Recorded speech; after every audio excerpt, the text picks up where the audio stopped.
Welcome to your new job as an electrical engineer.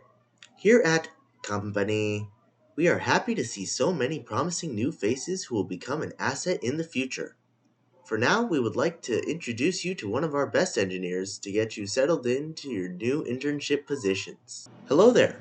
I'm Nathaniel Olson, and I've been working at this company for a couple of years now, so I'd like to think I know a thing or two about this job, especially since I was once in your position. But first, I'd like to give you a bit of insight into my past. When I started college, I had a simple purpose in mind. To this day, it's still my purpose. My purpose is to contribute to the global society through the use of analysis and strategy to build towards the future for my friends and family. This is my purpose because I find that it is every person's responsibility to help contribute to the world in a positive manner. And just as important to make sure that the future is a great place to live for their friends and family, not just themselves. A big reason for this purpose is that I enjoy problem solving. I find that analyzing data in order to find possible solutions to fix current problems can be a fun thing to do. This is good because much of the work of being an engineer is problem solving. Furthermore, our planet is riddled with issues that need to be fixed as soon as possible. Of course, because electrical engineers deal with how the world gets power, the field provides ample opportunities to analyze our current methods and strategize improvements such as green energy solutions that will help reduce the effects of global warming and improving the future of our planet for everyone. As I'm sure you're all aware, it requires a lot of schooling to gain access to this career path.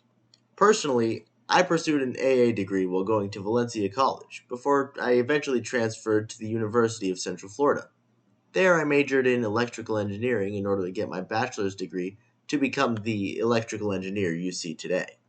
Of course, all of this schooling didn't come free, much to the chagrin of my parents and my wallet.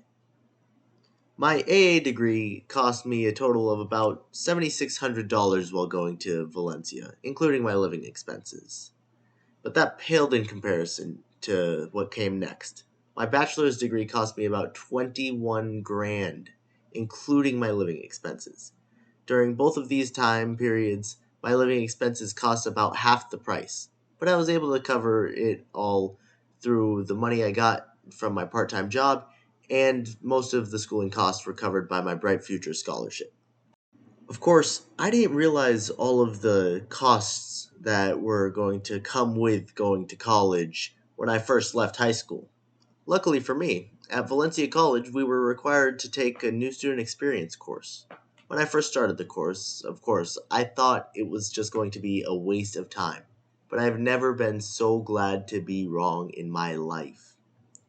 Throughout the course, I was taught how to check which courses I needed to take in order to complete not only my AA degree, but also what courses that I would need to take once I transferred over to UCF. I also learned how to pick the best colleges, as well as estimate pricing in order to choose which college to transfer to once I finished my AA degree at Valencia.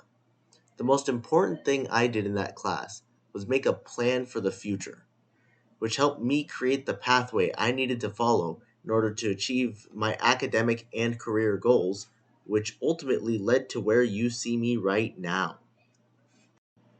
But, as you all know, the work doesn't end when you get your degree. After graduating from the University of Central Florida with a bachelor's degree in electrical engineering, I got an internship with a family friend at Duke Energy in order to gain experience and later on a job as an electrical engineer, much like what all of you are doing right now, which just about leads us up to now. The moment I'm sure you've all been waiting for. What is it that I, and likely you in the future, do as an electrical engineer? Well, my job usually consists of working with electricity and the heavy machinery that allows electricity to be available to much of the region. Much of this work is largely related to diagnosing issues with malfunctioning transformers, fixing power lines, and designing new solutions to existing problems that we face when it comes to supplying power. Sometimes this has to do with coming up with possible green energy solutions for the future, if and or when fossil fuels become less viable as a long term energy source. Well, that's pretty much all I had to share. Now get on out there and be the best engineers you can be. All new interns, please go report to your mentors, which can be found in the pamphlets that were given to you before the presentation.